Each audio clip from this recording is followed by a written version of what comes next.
With the membership of over 300 organizations cutting across the 6 geopolitical zones in Nigeria, Climate and Sustainable Development Network brings together community associations, pastoralists, youth, women groups, media networks, faith-based and civil society organizations working on sustainable development goals to commonly promote and advocate for climate-friendly and equity-based responses to climate change and sustainable development.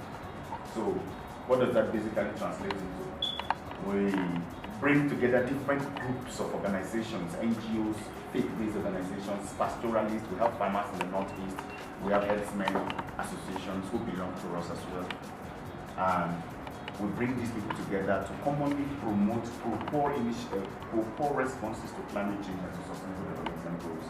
And we do this with the hope of aspiring to unify and coordinate isolated civil society efforts. What do we mean by that? Civil society efforts may remain isolated when they are operating in silos, they're operating on their own.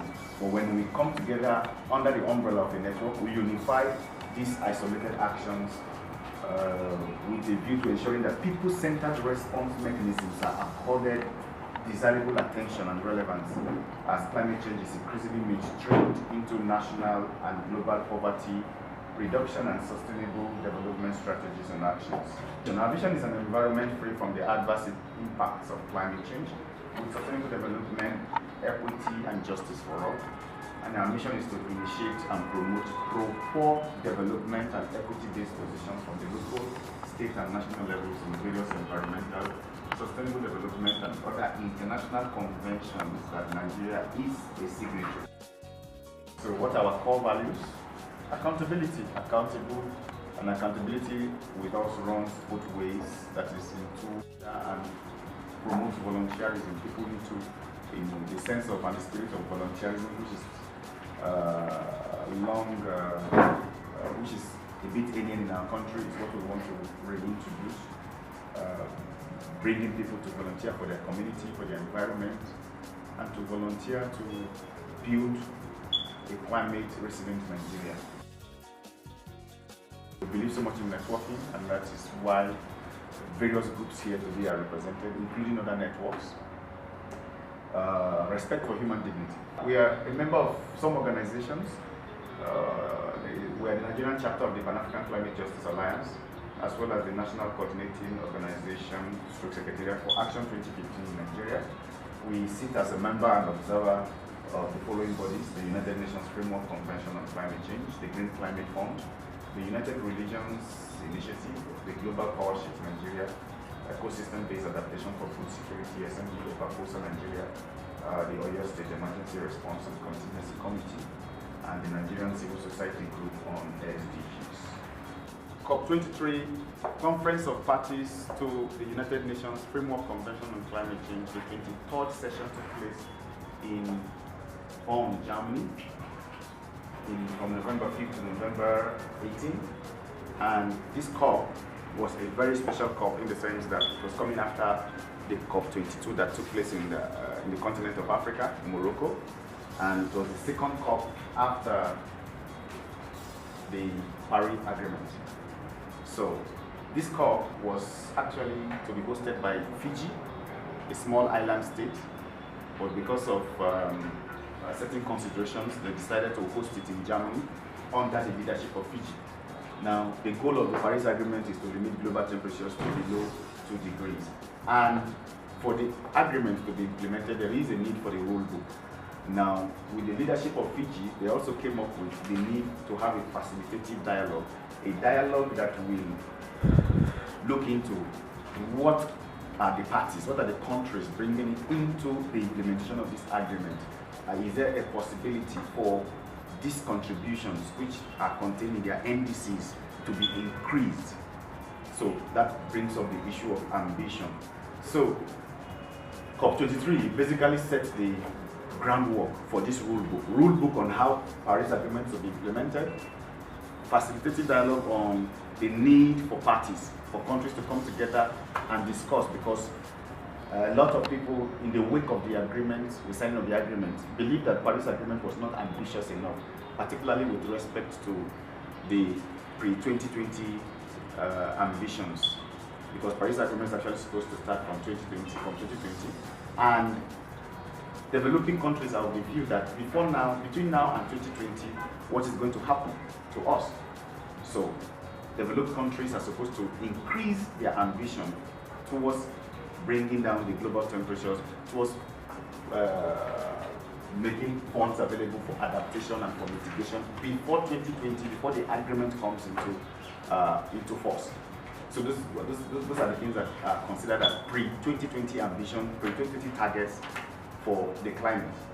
So while progress was made, there were signs of a rocky road ahead with the re-emergence of common but differentiated responsibilities in several negotiating streams. So in the conference, when the conference started, there were lots of course, there are lots of negotiating streams in each COP, negotiations on agriculture, negotiations on gender, negotiations on technology, on finance, on a whole lot of the streams. But one major thing that went through COP23 was this principle of CBDR, which has always been put forward by developing countries, and developed countries do not want to really consider it. What does this principle state? The principle states that we have a common climate, we all share a common climate, but we have different responsibilities, we have different roles, we have different contributions to the state of the climate. So those that have developed in the 18th and 19th century have contributed largely to the state of our climate, state of the global temperatures now, more than those that are yet to develop. So developing countries and underdeveloped countries, least developed countries in Africa and in the south, in the global south, including some parts of Asia, are of the view that they do not have the same equal contributions to make with the developed countries, because developed countries have used coal, have used fossil fuel to develop their countries, and following that development, the Earth is tilting towards a 2.5 degrees C temperature. So we all agree that yes, the developing countries too have contributed, but our contributions are not as high as those of the developed countries. So that is where this policy came, this principle came into being. We have common but differentiated responsibilities. So in actual fact, for a country like Poland that has developed their coal to a very high extent, they should not have the same contribution to mitigating and adapting to climate change with Nigeria, that has not even gone far in fossil fuel development. So, but in the negotiating streams, this CBDR policy principle was hotly contested by negotiators from developed countries. Nonetheless, parties managed to forge compromises, and after several delays, COP23 finally concluded on Saturday, the 18th of November morning. So what are the main decisions of COP23? What took place for those 2 weeks that negotiators from 196 countries were involved? The first of course, every country that hosts COP comes up with an outcome and links their name to it. So that is why we have the Warsaw International Mechanism for Red Laws, because they hosted it in 2013. We have the Paris Agreement, which is tied to Paris, and we have the Marrakesh Partnership for Action, which is tied to Morocco hosting it. So Fiji came up with the Fiji Momentum for implementation. Implementation of what? Implementation of the agreement. The Fijians believe that the COP that they hosted is contributing a large amount of momentum to the implementation of the Paris Agreement. So the first one was the Talanoa Dialogue. Like I said earlier, we talked about the facilitative dialogue, which is a dialogue between parties on what you need to do, what you are not doing enough, and you need to increase your ambition before 2020 and after 2020. So Talanoa is a word that represents facilitative in the Fijian language, but it more talks about you listen to me, I listen to you, we rub minds together, and we come to an agreement, we come to a compromise. So that is the word Talanoa in Fiji. So they came up with the Talanoa Dialogue, which will now take place in 2018, preparatory to the COP24. The governments of the day, as in from last year, they started with looking at the Nigerian energy mix. How do we bring in more renewable energy into the mix? And how do we have coal? So I would also say that there's a sustainability debate versus an environmental debate versus a political debate versus a necessity debate. For instance, if we say we want electricity, It's a question of affordability. Can we afford it? It's a question of infrastructure. Do we have the right infrastructure in place? It's also a question of, do we have the right players with the right intentions? Also in the right places to make the right call. So Nigeria, as we already know, this is just a quick intro of the problem, so that we know where the blockage are coming from. So currently we have over 180 million Nigerians. Our GDP really on the slow dive. We know the ease of doing business in Nigeria is really, really difficult. We know the bureaucracies that come in there. Access to electricity, we know it's very, very poor. There's a difference between having wires all over your house and having light actually running through them. So we have a lot of Nigerians with, yes, there's wire, but there's no light. Which means we still have to go back to depend on alternative fossil fuel. And we have a lot of Nigerians that are unconnected to the grid at all. They don't know electricity. So as a people or as a government, what we want more electricity, more infrastructure, and they need to come from different sources. So part of what we're doing next, part of what the government is now saying is, okay, can we get renewable energy from the north and some other parts of Nigeria? And this would now be a major, major player. In fact, forget the NDC, it's a major, major discussion for the world today. More renewable energy, more access to electricity, how do we go clean?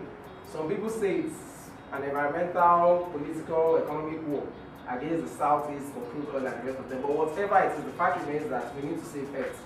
And it is that cost to save Earth that got us Nigeria enlisted as among the 195 countries that signed up to the COP21, the Paris Agreement, and which is obviously, like I know must have said, to reduce global temperature below 2 degrees Celsius. And part of what Nigeria has pledged is to reduce greenhouse gas across different sectors, agriculture, power, transport, to 45%. And that is conditional, basically. And then we can go as low as 20% if everything is fine. So we'll be looking at agricultural sector. How do we reduce emission?